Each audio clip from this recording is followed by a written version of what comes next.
Amém? Vamos ler a palavra de Deus? É um salmo que eu quero ler com vocês hoje. Salmo do rei Davi. Olha só o que é que diz. Vamos ler juntos? Vamos lá, é o Salmo 41. Diz o seguinte, vamos ler juntos, vamos lá. Esperei com paciência no Senhor, e Ele se inclinou para mim, e ouviu o meu clamor. Amém? Podemos assentar. Deixa eu perguntar para vocês. Quem é que consegue lidar muito bem com a espera das coisas aí? Levante a mão. Quem consegue esperar legal? Ninguém, né? Quem fica ansioso quando está esperando alguma coisa? Levante a mão. Quase todo mundo, né? E eu quero conversar um pouquinho com vocês sobre isso. Sobre essa passagem da Bíblia. Amém? Uma das coisas que a gente tem mais dificuldade para lidar, dentre as tantas coisas, é com espera, gente. Ficar esperando é uma coisa que angustia, é uma coisa que, dependendo da pessoa, a pessoa pode ficar ansiosa, aí ela complica muito os dias dela por conta dessa ansiedade gerada pela espera. E Deus vive esperando, vive falando para a gente aprender a esperar. Vocês sabem quantas vezes está na Bíblia a palavra espera? 174 vezes. Quase uma vez a cada de 2 em 2 dias, praticamente, Deus está dizendo para você: espera, te acalma, espera. E a gente tem dificuldade para lidar com isso, né? Mas saibam que a espera, ela é muito importante, eu tenho sempre falado isso aí, porque ela é uma ferramenta de Deus para a vida da gente também. Porque existem algumas virtudes que Deus precisa que existam na vida da gente, e uma dessas virtudes que é importante para nós vivermos bem, para nós podermos realmente termos equilíbrio, para nós podermos ter saúde emocional. Uma das coisas importantes, uma das virtudes importantes que a Bíblia ensina se chama paciência. Você vê que a falta de paciência faz a gente brigar, a falta de paciência faz a gente estourar com facilidade, a falta de paciência faz você se precipitar. E a Bíblia diz que precipitação é pecado. E na impaciência a gente se precipita, na impaciência a gente adianta as coisas, coloca o carro na frente dos bois, que é uma das coisas que a Bíblia diz que não é saudável. Na impaciência, a gente acaba atrapalhando um bocado a vida da gente. Quando você consegue desenvolver a paciência, que a Bíblia diz que é fruto do Espírito, você consegue melhor conduzir a sua própria vida, você consegue melhor conduzir as suas próprias emoções e os seus impulsos. Porque os impulsos da gente, as emoções da gente, são com certeza os grandes responsáveis por nós entrarmos errado nas coisas, pela gente realmente criar situações em nossa volta. Tudo está diretamente ligado exatamente a essa impaciência e a incapacidade de controlar os nossos impulsos. Quando a gente vai aprendendo essas coisas, você vai melhorando. E uma das coisas que Deus trabalha muito bem a paciência da gente, está diretamente na espera. Porque na espera, além de Deus trabalhar a paciência da gente, Ele trabalha muito especialmente quebrando a gente também. Porque às vezes nós somos precipitados demais, nós somos ansiosos, a gente quer que as coisas se resolvam no nosso tempo, da maneira como nós queremos, e ficamos atropelando o processo. E quando você é um atropelador de processo, você sempre está diante de um problema, sempre está diante de uma dificuldade, sempre está diante de uma situação mal resolvida, e a sua vida vai vivendo ou existindo marcada exatamente por pendências, porque cada vez que você atropela um processo, que você se adianta das coisas, as coisas ficam mal resolvidas, ficam pela metade, e tudo isso vai acumulando na sua vida, e só vai aumentando a sua ansiedade, só vai aumentando as suas inquietações. Tudo que Deus fala para você, só ajuda você.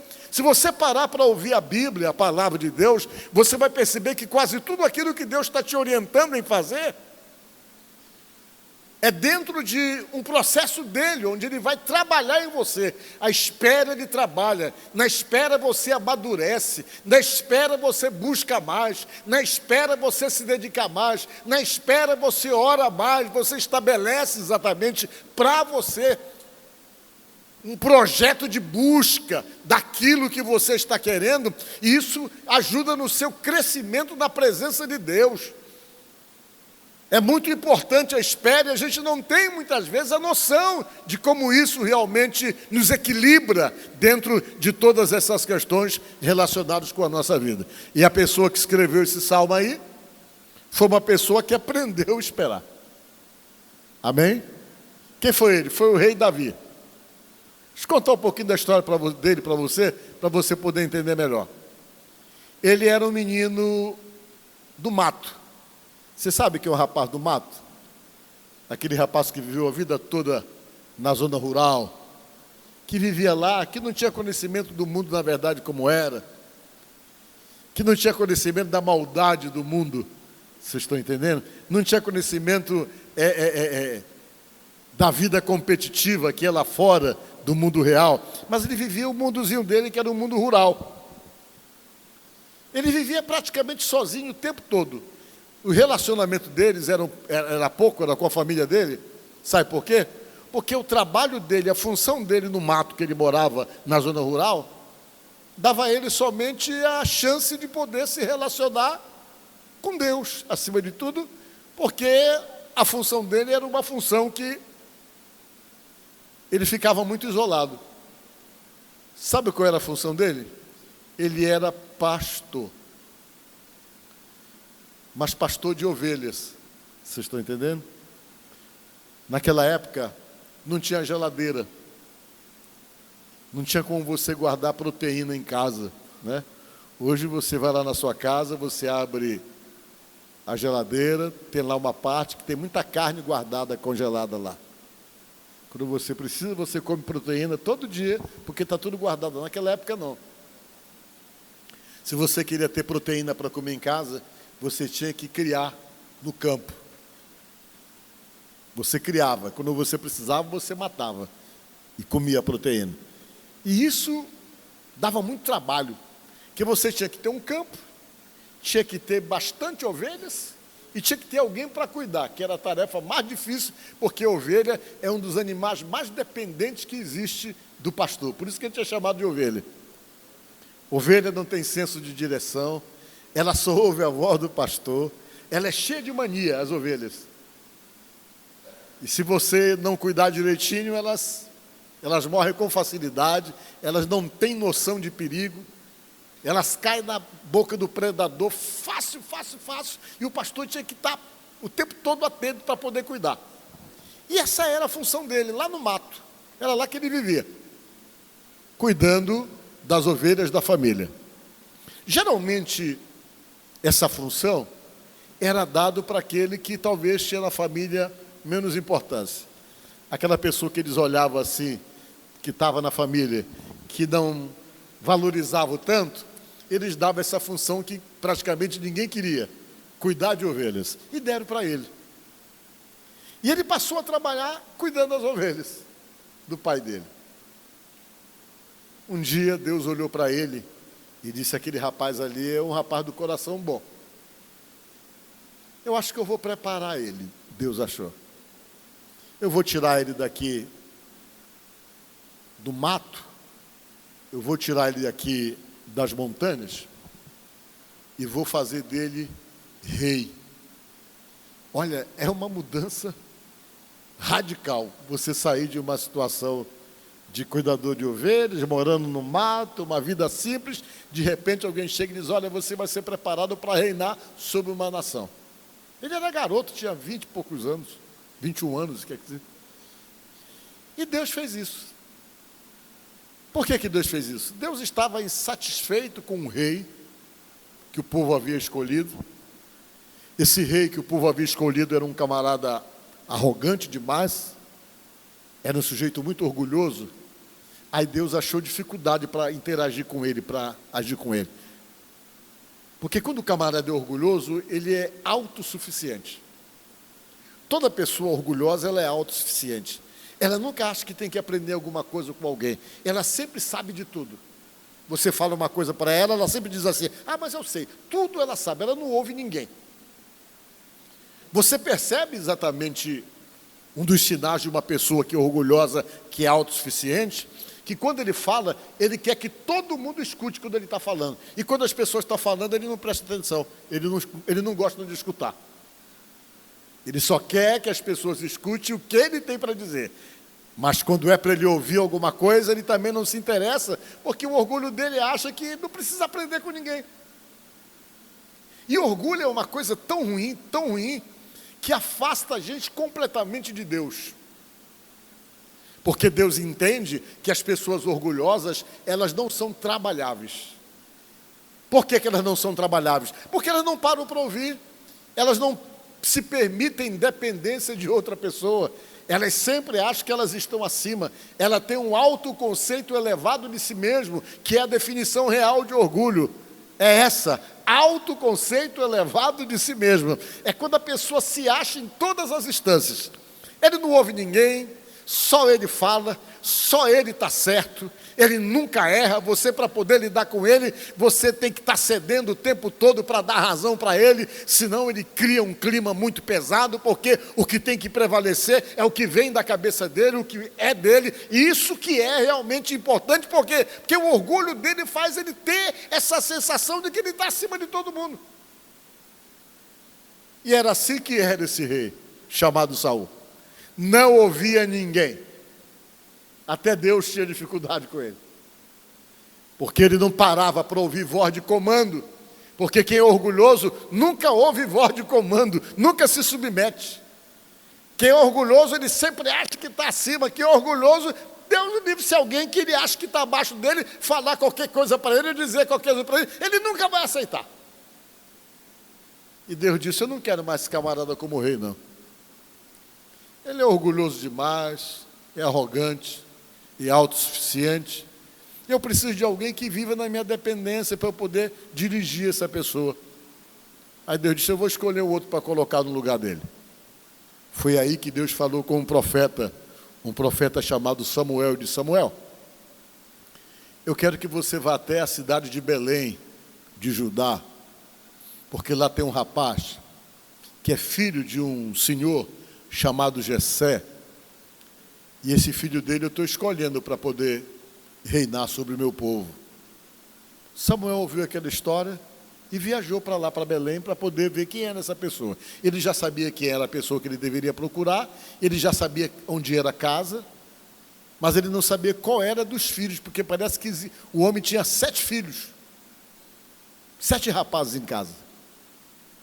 Ele foi lá, subiu de uma montanha, fez um sacrifício para Deus, passou dias fazendo sacrifício, e o povo aqui na cidade, vendo aquela arrumação, o que é que esse profeta veio fazer aqui? Que quando um profeta chegava numa cidade, todo mundo ficava assim, ó, porque era o recado de Deus. Antigamente funcionava assim. O profeta trazia o recado de Deus para o povo, e o sacerdote recebia os pedidos de Deus para o povo e levava para Deus. Era esse círculo. Quem dava o recado era o profeta, quem recebia realmente os pedidos do povo era o sacerdote, que ia para o sacrifício, e assim que as coisas funcionavam, tudo organizado. E o profeta naquela época, ele era determinante. Naquela época, a maioria das pessoas não sabiam ler. Elas iam por aquilo que os profetas falavam, porque Deus agia inteiramente, ou usava constantemente os profetas, que era a forma que Deus tinha de comunicação com o povo. Aí Deus disse: vai lá. Ele ficou sacrificando. Quando terminou de sacrificar, ele desceu a montanha e foi direto lá na casa que ele tinha que ir. Ele chegou lá: bom dia, seu Jessé. Shalom. Ele: shalom. Olha, Deus me mandou aqui. O Jessé foi? Por quê, senhor? Porque Deus está escolhendo um dos seus filhos para ser rei em Israel. Um dos filhos que você tem aqui, Deus está escolhendo para poder reinar. O Jessé tomou o maior susto. Como é? Um dos meus filhos, sim. Deus está escolhendo para reinar. O juiz chega na sua casa, que era o Samuel, para poder dizer isso. Meu irmão, todo mundo ficou alvoroçado dentro da casa. chama logo aí teus filhos aí para a gente saber quem é. E a Bíblia diz que ele começou a chamar um por um. Chamou primeiro, Eliabe, caboclo forte, alto, parrudo, bonito, vivia em casa, pinta de rei, chegou diante do profeta Samuel. Quando ele se aproximou do profeta Samuel, o profeta Samuel estava com uma vasilha de azeite na mão, porque esse óleo ele colocava na cabeça da pessoa para ungir a pessoa para diante de Deus, aquela pessoa já ser rei. E quando ele viu o Eliabe, um rapaz forte, bonito, ele correu em cima com a vasilha de azeite para ungir, que ele imaginou pela aparência que era o escolhido. Quando ele chegou perto, Deus disse: não é esse não aí não, volta que não é esse. Ele pegou, voltou. Aí, tem outro, Jessé? Filho, tem, o Abinadab. Abinadab, corre aqui. Do mesmo jeito, parrudão, bonito, soldado. Quando ele olhou, ele, olha aí, deve ser esse aí. Ele corre em cima para ungir, Deus disse: também não é esse não. Ele pegou, voltou, disse: tem outro. Já passou Eliabe, o Abinadab, e agora chama o Samar, que era o outro. Samar, vem cá. O Samar chegou lá, também bonito. Quando ele olhou, deve ser esse aí. Aí ele pegou, correu para botar o azeite na cabeça do Samar, e Deus: ei, Samuel, não fica olhando para a aparência não, por favor. Você fica olhando para a aparência dos camaradas, porque eles são altos, são fortes, são bonitos, têm boa aparência. Eu quero te dizer que eu não olho assim não, disse Deus. Não fica olhando para as pessoas para a aparência que elas têm, se elas são bonitas, se elas são fortes, se ela tem cara de alguma coisa. Não. Disse Deus, eu vejo diferente, disse Deus. Eu não olho para a aparência, Samuel. O homem olha sempre para o exterior, sempre para a aparência externa, disse Deus. Mas eu, o Senhor, sempre olho para o coração. Isso está em 1 Samuel, capítulo 16, versículo 7. Ó. Tá bom? Está aqui. Ó. Porém, o Senhor disse a Samuel: não atentes para a sua aparência, nem para a sua altura, porque eu rejeitei, porque o Senhor não vê como vê o homem vê o exterior, porém o Senhor sempre olha para o coração. Vocês viram como Deus não fica impressionado por aparência de ninguém? Quando ele falou isso, passou todos, não era nenhum. O Jessé disse: vamos sentar para comer qualquer coisa? Vamos almoçar? Aí o Samuel sentou na mesa e disse: vem cá, Jessé, você não tem mais nenhum filho, não? Já passaram todos os teus filhos? Ele falou: só falta um. Mas esse nem está aqui em casa, ele é o meu filho mais novo, ele trabalha lá no campo. É ele que toma conta das ovelhas, ele é pastor de ovelhas. É lá que ele trabalha. O Samuel disse: pois é, tem um detalhe. A gente não vai sentar para comer enquanto você não chamar esse rapaz aí. Só falta ele. Tem que mandar chamar ele. O Jessé, tá bom, vou mandar chamar. Alguém foi lá, deve ter demorado, e chamaram Davi. Chegaram lá nas montanhas, nas campinas: Davi, o teu pai está te chamando. Ele estranhou. Ele nunca comia em casa, ele comia lá pelo mato mesmo. Todo mundo comia na mesa da casa dele, mas ele tinha que comer lá onde ele trabalhava, era lá que ele vivia. E ele veio. Saiu: o que é que está acontecendo em casa? Alguma coisa está errada, porque ele não era costume, não era rotina ele vir para casa comer. E ele pegou, veio para casa. Quando ele chegou na porta de casa, estava todo mundo sentado na mesa, os filhos do Jessé, o Jessé, todo mundo sentado esperando ele chegar. Quando ele chegou na porta, Deus falou com o profeta Samuel dizendo: eis aí o meu ungido. É esse aí que eu estou escolhendo. Samuel se aproximou, colocou o óleo na cabeça dele, ungiu ele. Os irmãos ficaram: a gente não está entendendo. Quer dizer que é esse aí? E Deus ungiu, e depois que Deus ungiu, para Deus ele já era rei. Porém tinha um detalhe: faltava sentar no trono, e sentar no trono era outra história, era outra preparação. E aí Deus foi preparar ele para ser rei. Diga a glória a Deus. Sempre que Deus te chama, Ele primeiro te prepara. Ele vai trabalhar essa paciência, vai trabalhar virtudes em você para poder te dar até o que você está querendo. Se Deus tem planos de te colocar em posições altas, Ele não vai colocar enquanto você não estiver preparado para isso. Ele tem que preparar você. Se vem de Deus o que Deus está te dando, saiba que vai haver uma preparação da parte dele para poder te colocar no canto que Ele quer colocar. E não deu outra. A vida do Davi virou de cabeça para baixo depois disso aí. Ele saiu do mato, Deus preparou tudo para ele morar na casa do rei Saul. Daqui a pouco ele já estava entrando em batalha. Deus foi dando honra para ele. A primeira honra que Deus fez foi para tornar ele conhecido e gerar respeito para ele. Deus fez o quê? Fez ele derrotar o Golias. Derrotou o Golias com umas pedras lá, provando que quando Deus quer usar você para derrubar os teus problemas, você não precisa de coisas mirabolantes, de tecnologias extraordinárias. Você só precisa fazer aquilo que você sabe fazer. É como Deus vai usar você. Quando Deus precisa te preparar para alguma coisa, Ele não vai dar para você alguma outra coisa que você não sabe fazer ou que você não está preparado para fazer. Ele vai capacitar você no que você já sabe. E diz a Bíblia que naquele dia, todo mundo sabe da história, que eu não vou contar, que você sabe. Ele foi para uma batalha que parecia totalmente perdida, ele foi para lá, e o certo é que ele derrotou o camarada.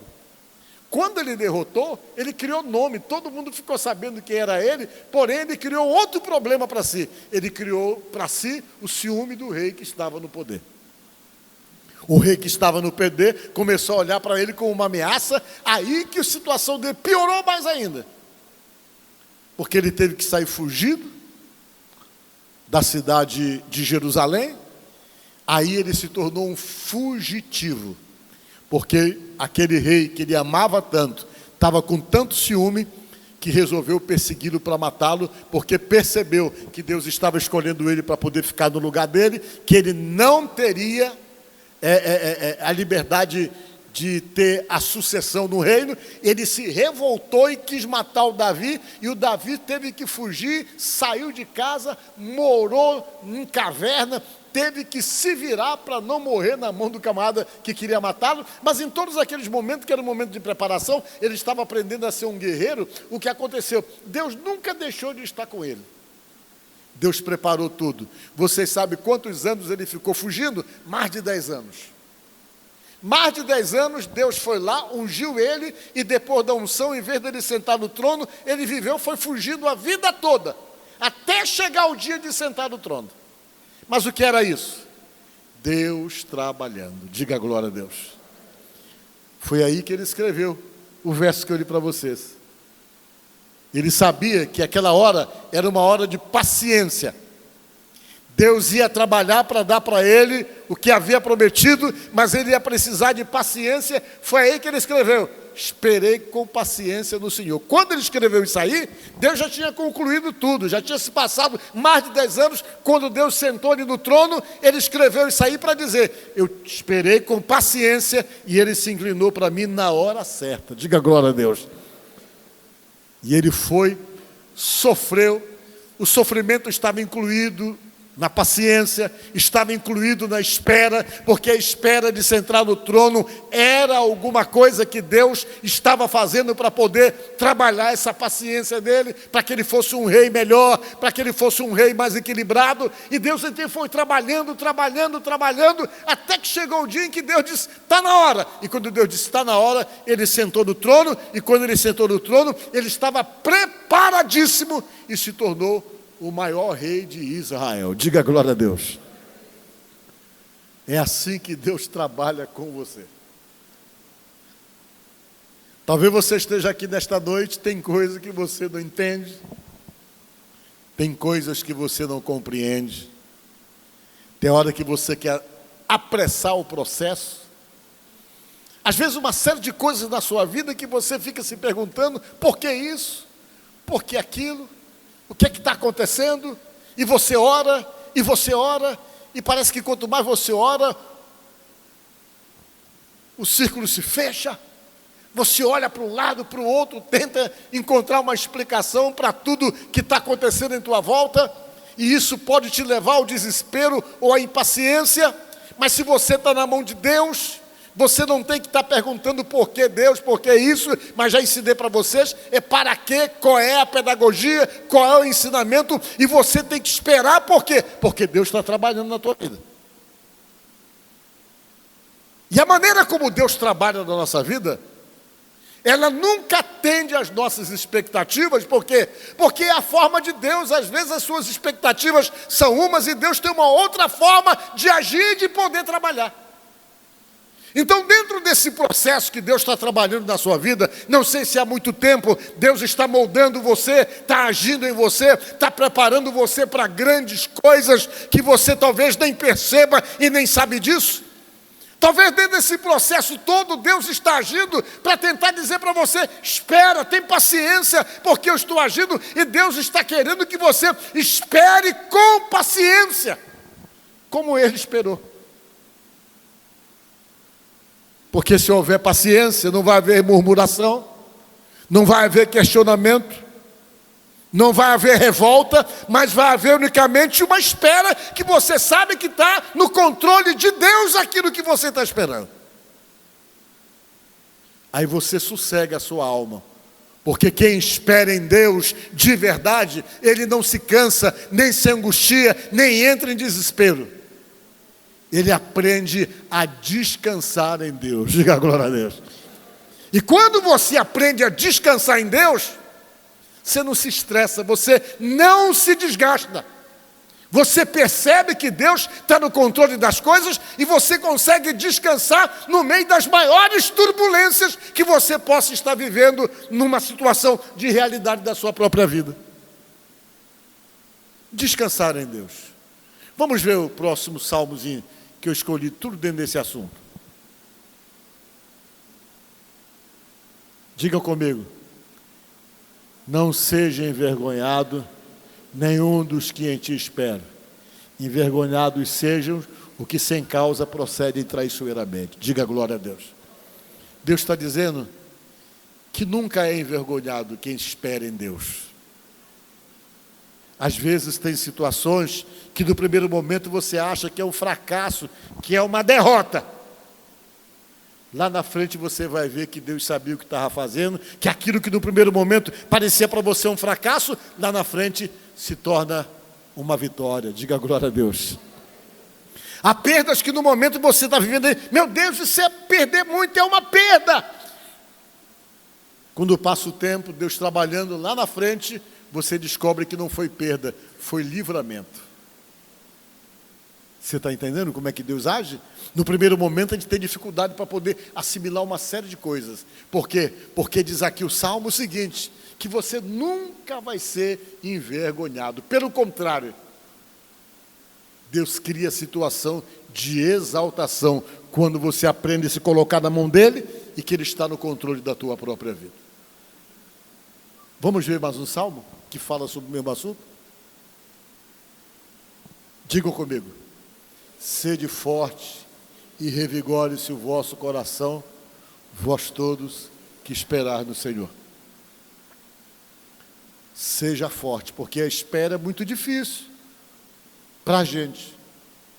A gente se apressa, a gente entra em desespero, a gente fica ansioso.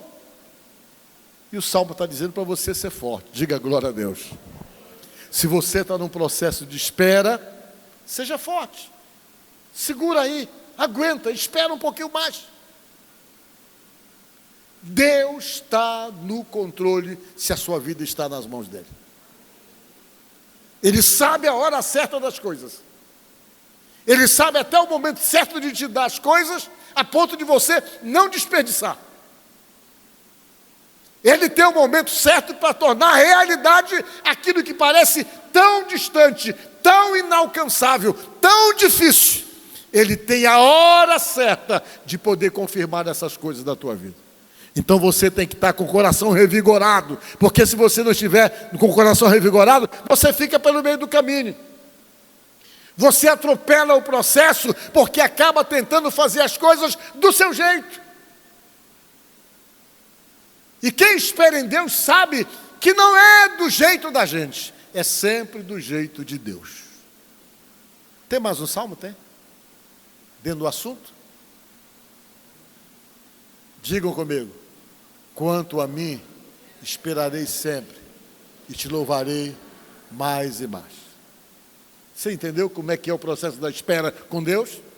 Você espera, e no lugar de ficar ansioso, de questionar, de reclamar ou de perguntar, você fica só louvando. Diga glória a Deus. Graças a Deus, eu estou na mão de Deus. Eu estou na mão de Deus. Na hora certa dá certo. Na hora certa as coisas se definem. Na hora certa as coisas se resolvem. E você fica na mão de Deus, louvando nesse processo de espera, que é a coisa mais difícil para nós, louvar na espera. Mas a Bíblia está dizendo que na espera você tem que louvar. Porque quando você louva, você não reclama. Tem mais aí? Não. Terminou. Mas tem outras. Tem muitos textos da Bíblia que falam para você aprender a esperar. Então, nesta noite, eu quero que fique na sua cabeça uma coisa. Eu não sei o que é que você está esperando. Está esperando a libertação de alguém da sua família? Espere, vai se libertar. Deus já está trabalhando. Está esperando a solução de um problema de casa, uma questão familiar? Continua louvando e espera, porque Deus já está trabalhando para poder solucionar esse problema que você não pode solucionar. Está esperando a abertura de uma porta para uma vida melhor? Espera, continua louvando, espera, porque Deus vai abrir essa porta no momento certo, que Ele entende que é a hora certa de poder confirmar para você. Está esperando uma outra resposta que você tem orado, tem falado com Deus? Espera, Deus está trabalhando. E saiba que Deus trabalha primeiramente em você. Em você que Ele está trabalhando. É você que Ele vai trabalhar e vai adequar você da melhor maneira para viver aquilo que Ele está preparando para você. Então, nesta noite, a minha palavra para você é essa. Espere. Sossega o teu coração. Nada de ansiedade. Nada de murmuração. Nada de questionamento. Mas é momento de descansar em Deus.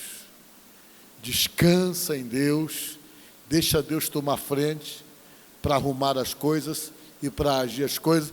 E você fica só ouvindo voz de comando. O que Ele mandar você fazer, você vai fazendo. Mas deixa Deus estar na frente das tuas questões mal resolvidas ou das tuas pendências pessoais, espirituais, familiares, emocionais, todas essas pendências. Coloca na mão de Deus e espera, porque é Deus que tem a solução para você. Amém? Que Deus te abençoe.